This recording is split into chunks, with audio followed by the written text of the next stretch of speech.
चलिए देखिए, आज की इस क्लास में हम लोग बात करने वाले हैं शब्द विचार के बारे में। किसके बारे में? शब्द विचार। देखिए, शब्द विचार क्या होता है समझेंगे ध्यान से। शब्द विचार जो होता है ना, वो व्याकरण का ही भाग होता है। किसका भाग होता है? व्याकरण का। आप जानते हैं कि व्याकरण शिक्षा की वह शाखा है जिसके द्वारा हम किसी भी भाषा को शुद्ध शुद्ध पढ़ना, लिखना और बोलना सीखते हैं। तो व्याकरण के 5 भेद होते हैं। कितने भेद होते हैं बाबू? 5। पहला भेद होता है ना वर्ण विचार। क्या होता है? वर्ण विचार। चूंकि वर्ण विचार अभी हम इसलिए आपको नहीं पढ़ा है क्योंकि इसके पहले हम आपको संज्ञा और सर्वनाम बताए थे। क्या बताए थे? संज्ञा और सर्वनाम बताए थे ना। वर्ण विचार आप पहले से पढ़े भी हैं और वर्ण विचार का एक बार पुनः रिवीजन हम कराएंगे जब आपको संधि पढ़ाएंगे। क्या पढ़ाएंगे? संधि। अभी हम लोग शब्द विचार के बारे में बात करेंगे, ध्यान से समझेंगे। शब्द विचार में पहला चीज आपको समझना है, शब्द किसे कहते हैं। क्या कहते हैं? शब्द किसे कहते हैं। तो आप जानते हैं कि वर्णों या अक्षरों के सार्थक मेल को क्या कहते हैं? शब्द कहते हैं। वर्णों या अक्षरों के सार्थक मेल को क्या कहते हैं? वर्णों अथवा अक्षरों के सार्थक मेल को शब्द कहते हैं। अक्षरों के सार्थक मेल को क्या कहते हैं? शब्द कहते हैं। अब देखिएगा, शब्द के अगर हम भेद की बात करें, ध्यान से देखिएगा, शब्द के अगर भेद की बात करें तो कितने भेद होते हैं शब्द के? बताइए। 8 भेद होते हैं। शब्द के कितने भेद? 8 भेद होते हैं। इसमें पहला होता है संज्ञा। क्या होता है? संज्ञा। अच्छा, दूसरा क्या होता है? सर्वनाम। तीसरा विशेषण। चौथा क्रिया। चौथा क्या होता है? क्रिया होता है। अच्छा, पांचवा क्या होता है? क्रिया विशेषण। छठा होता है संबंध बोधक अव्यय। सातवां समुच्चय बोधक और आठवां होता है विस्मयादि बोधक अव्यय। क्या होता है? विस्मयादि बोधक अव्यय।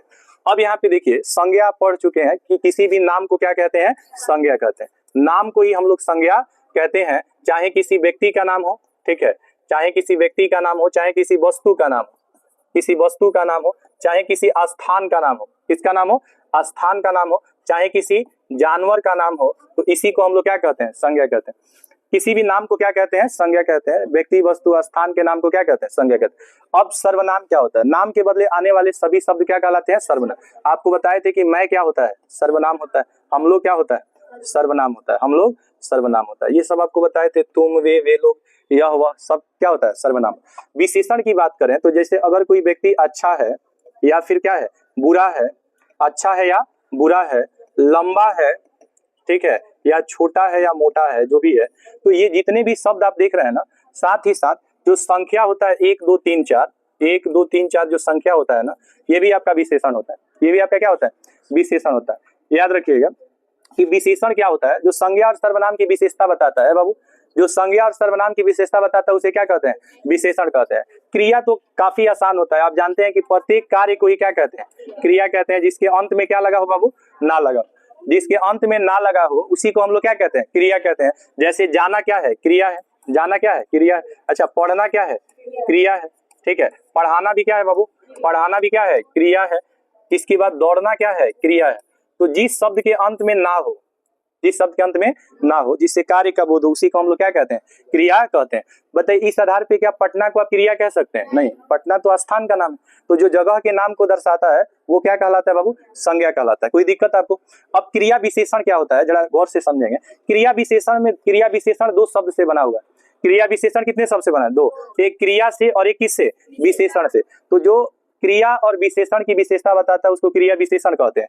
जैसे आप देखते हैं कि कहीं पे बहुत शब्द का प्रयोग रहता है, या अति शब्द का प्रयोग रहता है, या फिर अत्यंत। क्या? अत्यंत। ये जो शब्द है क्रिया विशेषण कहलाता है। या आप कल परसों का जो यूज करते हैं ना, कल परसों का जो यूज करते हैं, इसको भी हम लोग क्रिया विशेषण कहते हैं। सीता बहुत सुंदर है, इस वाक्य में बहुत क्या होगा? अगर कहेंगे ना कि तुम बहुत अच्छे हो, तो इसमें बहुत क्या हो जाएगा?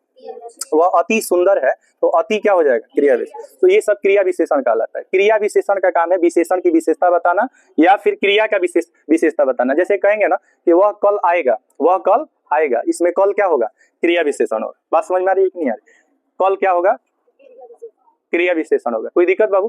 कल क्रिया विशेषण होगा। इसके बाद देखिए, अब आता है संबंध बोधक अव्यय। क्या आता है बाबू? संबंध बोधक अव्यय। क्या होता है संबंध बोधक अव्यय? जरा देखिएगा।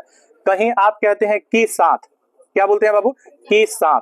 जैसे पापा के साथ, मम्मी के साथ, भैया के साथ, ये की साथ जो शब्द देख रहे हैं यह आपका क्या? संबंध बोध। या अगर आप सी का प्रयोग करते हैं, किसका? जैसे कलम से, पेंसिल से होता है ना, तो सी का जो यूज करते हैं की साथ या फिर की पहले, की पहले या की बाद, ये शब्द आपका क्या कहलाता है? संबंध बोधक अव्यय। क्या कहलाता है? संबंध बोधक अव्यय कहलाता है, याद रखिएगा। संबंध बोधक अव्यय है। इसके बाद है समुच्चय बोधक अव्यय। क्या है? इसका काम है जोड़ने का। इसका काम क्या है? जोड़ने का। जैसे राम और श्याम में और क्या हो जाएगा? समुच्चय बोधक है। अच्छा, मोहन तथा सोहन, तो तथा हो जाएगा आपका क्या? समझ। इसलिए जो शब्द का आप प्रयोग करते हैं ना, इसलिए ये भी आपका क्या है? संबंध बोधक है। अच्छा, क्योंकि जो शब्द का यूज करते हैं या फिर यदि शब्द का यूज करते हैं, इन शब्दों को क्या कहा गया है? समुच्चय बोधक अव्यय। समुच्चय बोधक अव्यय शब्द अथवा शब्दों का ऐसा समूह होता है जिसका प्रयोग दो या दो से अधिक शब्द को जोड़ने के लिए अथवा वाक्य को जोड़ने के लिए किया जाता है। इसके बाद आता है आपका विस्मयादि बोधक अव्यय। क्या आता है बाबू? विस्मयादि। अच्छा, विस्मयादि बोधक में जैसे आप ऊह का प्रयोग करते हैं या आह का प्रयोग करते हैं या शाबाश, क्या लिखते हैं? शाबाश लिखते हैं, या आप हुर्री वर्ड का यूज करते हैं, ठीक है। तो ये शब्द जो कहलाता है, ये कहलाता है विस्मयादि बोधक अव्यय। क्या कहलाता है? विस्मयादि बोधक। आज कंप्लीटली हम लोग समझने वाले हैं किसके बारे में? शब्द विचार के बारे में। और शब्द विचार व्याकरण का कौन सा भाग होता है? दूसरा। इसके पहले का जो भाग होता है वो होता है आपका वर्ण विचार। क्या होता है बाबू? वर्ण विचार। व्याकरण के कितने भाग होते हैं? 5। पहला क्या होता है? वर्ण विचार, दूसरा शब्द विचार, तीसरा वाक्य विचार, चौथा चिन्ह विचार और पांचवा छंद विचार। अभी हम लोग किसके बारे में बात कर रहे हैं? शब्द विचार के बारे में। शब्द आप जानते हैं वर्णों अथवा अक्षरों के सार्थक मेल को ही क्या कहते हैं? शब्द कहते हैं। और शब्द जो होते हैं वो कितने तरह के होते हैं? 8 तरह के। ये 8 तरह के शब्द आप देख लिए, कौन संज्ञा है, कौन सर्वनाम है, कुछ इसका जो है ना शब्द हम आपको बताएं, लेकिन ये अपने आप में सब चैप्टर है। संज्ञा एक चैप्टर है जो हम लोग पढ़ चुके हैं, सर्वनाम एक चैप्टर है जो हम लोग पढ़ चुके हैं। बात समझ रहे हैं ना? लेकिन अभी हम लोग ये सब नहीं पढ़ने वाले हैं। अभी जो हम लोग पढ़ने वाले